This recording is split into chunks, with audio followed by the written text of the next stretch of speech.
Bem-vindos ao Cone Care, uma nova forma de tratar o ceratocone. Eu vou contar para vocês qual foi a ideia de fazer esse protocolo de tratamento do ceratocone. Desde 2011 eu venho tratando pacientes que têm ceratocone e eu vejo que o ceratocone não é somente um olho de forma isolada. Existe uma pessoa por trás desse olho, existe também uma história por trás desse olho, existe um psicológico, existem direitos envolvidos nesses pacientes que têm ceratocone. E por isso eu tentei englobar todo o contexto desse tratamento e criar de fato um tratamento que fizesse diferença na vida desses pacientes que às vezes sofrem tanto com essa doença. Dentro desse Cone Care, a gente vai ter um acompanhamento muito de perto. Por quê? Porque o ceratocone é uma doença que evolui. Se é uma doença que evolui progressiva e que ainda não tem uma cura, né, e sim vários tipos de tratamentos, a gente precisa ter um acompanhamento fidedigno para que aquele paciente tenha certeza que está sendo bem monitorado e para a gente detectar o momento certo daquela evolução para conseguir fazer o melhor no melhor momento possível. Então, nesse Cone Care, a gente vai, claro, fazer uma consulta inicial para trilhar os planos de tratamento desse paciente. E a partir daí, nós vamos fazer um acompanhamento de perto. Como que tem que ser esse acompanhamento de perto? A cada 3 a 4 meses, a depender da idade do paciente, nós vamos estar monitorando o caso do paciente. Por exemplo, ele vai ter os exames pré-agendados para que eu consiga, com o Pentacam, que é um dos melhores exames para a gente detectar uma possível evolução, avaliar se aquele paciente está com a doença estável ou se aquela doença está de fato evoluindo.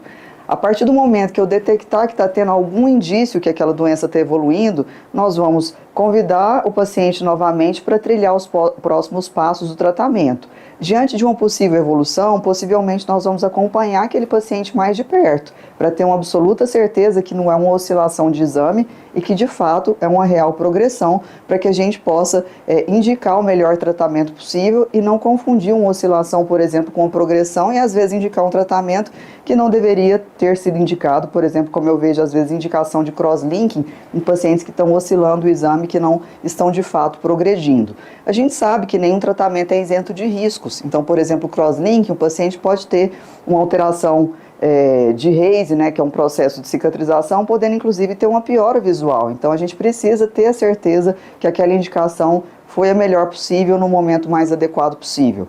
Mas acompanhado disso, nós vamos ter também um psicólogo. Essa psicóloga, ela foi uma busca, né, que nós fizemos atrás de alguém que tivesse ceratocone, porque alguém que tem ceratocone entende o que aquele paciente que tem ceratocone passa. Então essa psicóloga, ela tem ceratocone, ela viveu todas as dores envolvidas com a doença e passou a se dedicar a tratar pacientes que também têm ceratocone há mais de 10 anos. Ela é de São Paulo e ela vai estar com a gente nesse propósito, porque as pessoas envolvidas dentro do protocolo são pessoas escolhidas dentro de um mesmo propósito, que é criar uma comunidade que envolva esse paciente que tem ceratocone para que ele possa sim ficar bem assessorado. Então, uma vez por mês nós vamos ter essa reunião com a psicóloga que vai tratar das questões psicológicas envolvidas na doença. O paciente que tem ceratocone, ele tem sim o medo de ficar cego. Existe a família também que está envolvida, né? Porque, por exemplo, uma mãe descobre que o filho tem ceratocone, ela fica com medo, mas o que vai ser do meu filho? Será que ele vai ter que fazer um transplante? Será que ele vai ficar cego? E isso acaba envolvendo as questões psicológicas e impactando diretamente nos vários âmbitos da vida do paciente. Então o paciente às vezes fica mais recatado por mesmo talvez não enxergar, né? E ele fica inseguro e às vezes alguém faz uma brincadeirinha, mas você está cego, e aquilo toca na ferida do paciente, porque ele de fato pensa que ele vai ficar cego. Não é uma brincadeira com a pessoa que não tem um problema de visão. Então essas questões psicológicas, elas precisam sim ser tratadas. Acompanhado disso, eu fui atrás também de um advogado, porque nós sabemos que os pacientes que têm ceratocone, às vezes não enxergam bem, às vezes querem prestar um concurso, por exemplo, da polícia, que inviabiliza que ele assuma o concurso por ter ceratocone. Então são várias questões jurídicas envolvidas que muitos nem sabem, né, se tem direito, se podem ir para frente. Ontem mesmo eu atendi uma paciente que ela fez o concurso da polícia, passou no concurso da polícia, que era um sonho dela, e ela foi a um oftalmologista que deu o diagnóstico de ceratocone e ela acabou desistindo do concurso da polícia. Sendo que a gente sabe que a gente pode recorrer, porque ceratocone tem vários estágios. Então tem o ceratocone que o paciente enxerga e tem o ceratocone que o paciente tem uma visão muito comprometida. E o mais curioso é que essa paciente não tinha ceratocone, foi um diagnóstico que não estava correto por ter sido falseado por um exame que não era o mais adequado possível, e aí a paciente acabou perdendo o concurso porque ela achou que não pudesse assumir por de fato ter a doença que ela não tinha.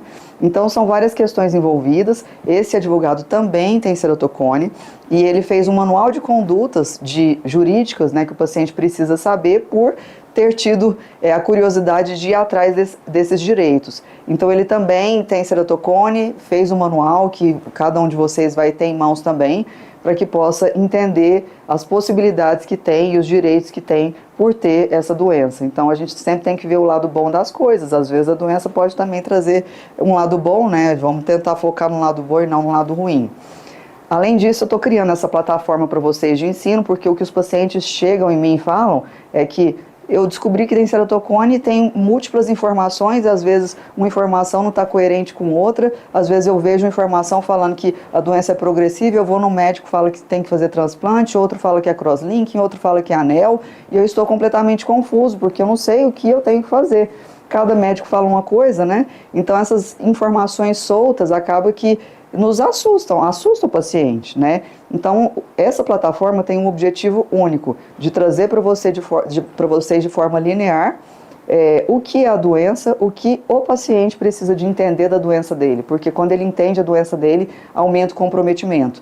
Então, a partir de agora, eu não vou tratar o ceratocone como uma consulta isolada, que o paciente chega, faz a consulta e volta quando quer. E acontecia muito isso, né? O paciente voltava depois de 2 anos, estava enxergando, a lente estava dando visão para ele, só que a doença não estava estável e chega num ponto que eu não posso mais fazer o que eu poderia ter feito lá atrás, se eu tivesse detectado a evolução do problema antes. Então, como nós temos várias possibilidades de tratamento, eu quero garantir que eu estou monitorando aquele paciente para que ele, de fato, fique tranquilo. Olha, minha doença está estável e eu estou sendo bem monitorado. Então, eu acho que dessa forma nós conseguimos englobar todos os âmbitos, né, do ceratocone. Eu também vou estar presente em todas essas reuniões e vou ter agendamentos também para tratar as questões familiares envolvidas, como que aquela família que tem um portador de ceratocone deve lidar com esses pacientes. Então, muitos aqui já conhecem o Clube do Ceratocone, que foi criado com intuito informativo, e essa plataforma que estou criando é uma plataforma exclusiva para os pacientes que estão dentro do protocolo e que estão envolvidos dentro desse tratamento. Então, eu falo que o comprometimento não tem que ser só do médico, o comprometimento tem que ser também do paciente. O paciente precisa entender que ele tem que ser monitorado, afinal, o olho é do paciente. Claro que eu me importo com o olho do paciente, mas o paciente, mais do que ninguém, tem que se importar com a sua própria doença e entender que ela precisa ser bem acompanhada.